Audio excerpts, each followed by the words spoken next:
Welcome back everybody, it's Ivan from the Tesla Stock Channel here. During Tesla's 2019 annual shareholder meeting, Elon Musk stated that they may be getting into the mining industry as they need to do whatever it takes to ensure that they can scale battery production. Then, during the Q2 conference call, Elon Musk mentioned that in 6 months, Tesla will be holding a Battery Investor Day to release a roadmap on how they can produce a terawatt of power per annum, which is a 35 times increase from where they are today with Gigafactory 1 in Nevada. And yeah, I know this sounds crazy, but let's put the pieces together and see what we find.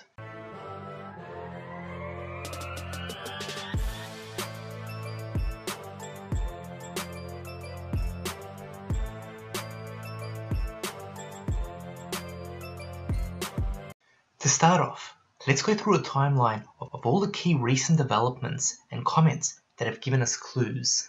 In February of 2019, Tesla announced that it was acquiring Maxwell Technologies, and during the 2019 shareholder meeting, a question was asked, what aspects of battery production will the integration of Maxwell have? Elon responded by stating, "There's some very important technologies there that I think will have a big effect on the cost and scaling of cell production." So that tells us that one of the reasons for acquiring Maxwell Technologies has to do with using the technology to scale battery production. But more on Maxwell Technologies a bit later on. In April of 2019, we start to get reports of a possible rift between Panasonic and Tesla, stating that the companies are freezing plans to expand capacity of their Gigafactory 1 in Nevada. Tesla did, however, counter this report and say it wasn't true.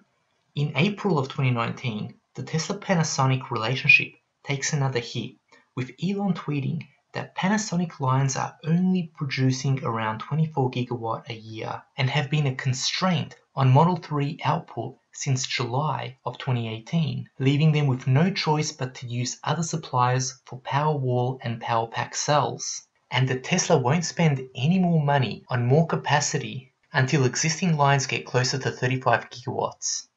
1 month later in May, Panasonic CEO said that they plan to ramp up to the full 35 gigawatts this year, which sounds good, but then mentions that batteries will run out if Tesla starts to sell the Model Y and expands its business next year in 2020. So here it starts to get really clear that Tesla is looking beyond Panasonic for a large-scale solution to allow Tesla to ramp the Model 3 in China and start Model Y production, and then follow that up by launching the Semi and the pickup truck in 2021, not to mention the plans to build a European Gigafactory around 2022. In June of 2019, Elon gives us another big clue during Tesla's shareholder meeting, stating, We might get into the mining business, I don't know, maybe a little bit at least. JB then adds, but it's more obvious now than I think it ever was that we need a large-scale solution to cell production. And finally, Elon drops a bombshell during the 2019 Q2 earnings call. For our battery day, we're going to do a comprehensive review of cell chemistry and a manufacturing plan that has a clear roadmap to a terawatt hour per year. Show and tell. So is Tesla really going to get into the mining industry? To find out, let's first take a closer look at the key ingredients of battery cells to see what raw materials would make most sense for Tesla to acquire. So here are the main components that go into a Tesla battery. On the left-hand side, we can see the positive cathode, which is made up of nickel, cobalt, aluminum, and manganese. The anode is primarily made up of graphite, and then there are lithium ions, which shuttle from the cathode and anode. So if Tesla's getting into the mining industry, then which raw materials are they likely to go after? So let's start off by looking at manganese, which is only used in batteries for the Powerwall and Powerpack. So the first thing we can notice is that manganese only makes up about 10% of the cathode of the battery. It's also a low-cost metal at about $1,700 per ton. It's also one of the most common elements in Earth's crust and is widely distributed across the planet's surface. And 90% of manganese is used for the production of steel and cast iron. So when you put this all together, we can see that the chances are quite slim that Tesla would be looking to get into manganese mining, as manganese is plentiful, low priced, and easily accessible, and is only used in battery cells that go into the power walls and power packs.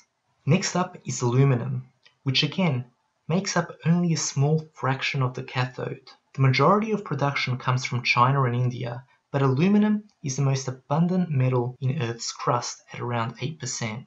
It's bound to other elements, and in order to make aluminum, it's very energy intensive. And just to give you guys an idea of how energy intensive it is, think about this. 5% of the electricity generated in the United States is used in aluminum production. Aluminum is also not expensive, at about $1,700 per ton. So in summary, and for the exact same reasons as manganese, we do not expect Tesla to get into the aluminum mining business. Next, we have cobalt, which makes up about 3 to 5% of the cathode in a Tesla battery. Cobalt is not as readily available as the other battery metals, as 2/3 come from the Democratic Republic of Congo, in which there have been reports of major corruption and human rights violations. Once mined, the majority of cobalt is shipped to China for refining, so in large part, China is controlling the supply and demand of cobalt. And that demand is likely to increase, as currently more than 50% of cobalt that is refined is used in batteries. Over the last 30 years, mine production and refining of cobalt has massively increased, and according to Bloomberg's estimates, demand could triple over the next 10 years, so it's possible that we could see a cobalt crunch in the future.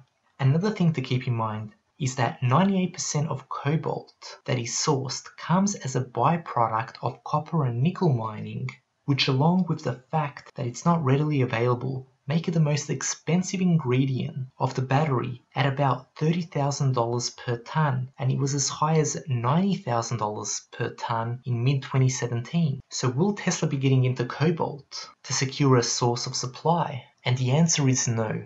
According to Elon Musk's tweet from June of 2018, in which he states, "We use less than 3% cobalt in our batteries, and we will use none in the next generation." And from the reports that I've been reading regarding Maxwell Technologies' new battery technology, cobalt won't be required for production. So this is great news in reducing costs. But more importantly, it means future Tesla cars won't have any materials that were sourced from a conflict zone. Now, let's move on to nickel, major component of the battery, and makes up about 80% of the cathode. Only 3% of global nickel supply is used for batteries, while 97% is used for stainless steel, alloys, plating, casting, and other uses. But it's a major component of batteries, and as more and more manufacturers start to make EVs, this could really start to put upward pressure on the price. Most of the world's nickel production comes from the Asia-Pacific region, with Indonesia, the Philippines, New Caledonia, and Australia being some of the largest global producers. The price of nickel is also quite high, at around $14,000 per ton, and it's been quite volatile, as we can see in this chart. So would it make sense for Tesla to get into the nickel mining industry? Yes, and here's why. If Tesla wants a large-scale battery solution to get to 1 terawatt, remember, that's a 35 times increase over their current production, and having a good source of nickel would be paramount to making that happen. And just recently, we got news that an international consortium, including Tesla, Daimler, Volkswagen, and battery producers CATL and LG Chem, are planning to build a resource mining plant which involves nickel and cobalt in Indonesia. So if true, this will be a key piece in Tesla's roadmap to get to 1 terawatt of power. Moving on to graphite, which makes up the anode part of the battery. And it's worth noting that different battery manufacturers all use different cathode chemistries, but they all use graphite as an anode. So in other words, graphite is important to everybody in the battery industry, and it's China that produces a large percentage of graphite globally. And what's more interesting is that China has been reducing the amount of graphite that they export while massively increasing their own consumption, as we can see here.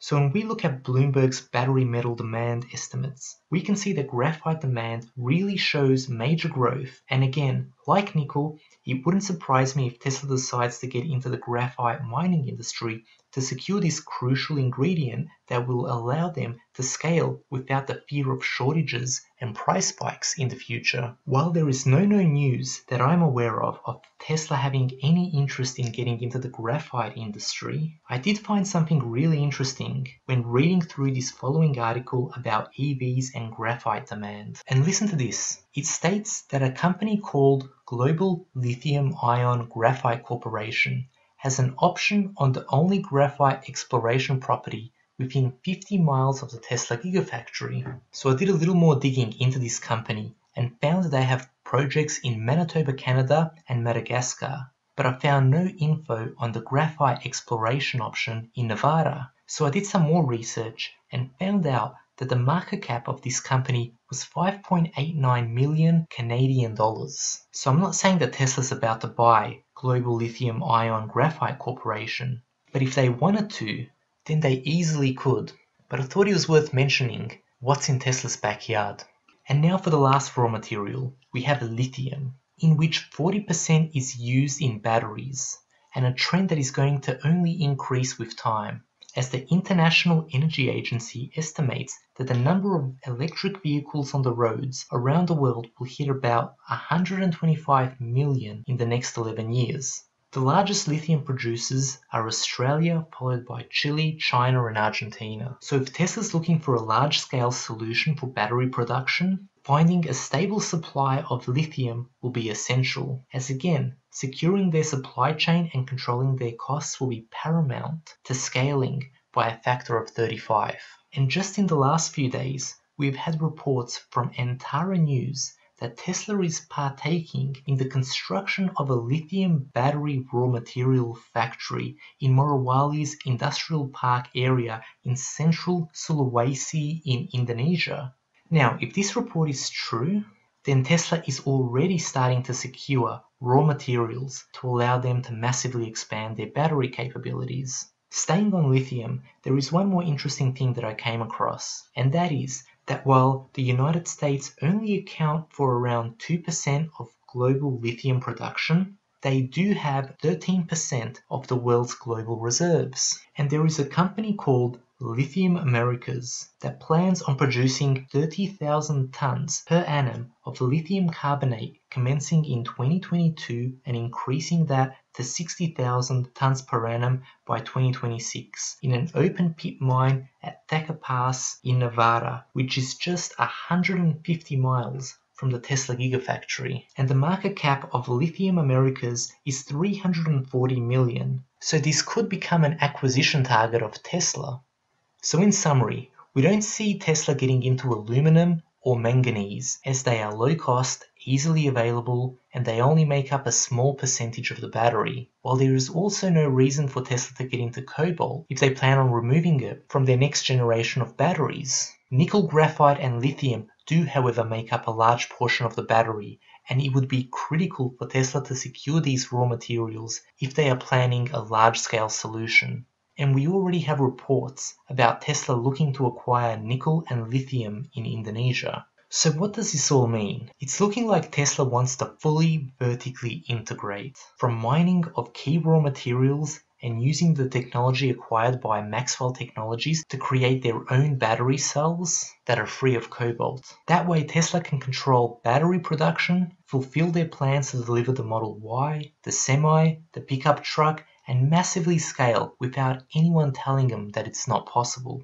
So what does this mean for the Tesla-Panasonic relationship? Well, that's hard to say, but my guess would be that Tesla will continue the partnership with Panasonic at least for the next few years for the following reasons. 1. They need to increase the amount of batteries that they're producing, so it doesn't make any sense to cut ties with Panasonic until they have mastered battery production themselves. And 2, if they do cut ties, then Panasonic could provide those batteries to a competitor. So what do you guys think? One thing for sure, Battery Investor Day can't come soon enough. So thanks for watching, and a big shout out to Jeff for sending us some really interesting content on lithium. And if you like our content, please consider supporting us on Patreon to help us get more videos out more often. See you guys next time.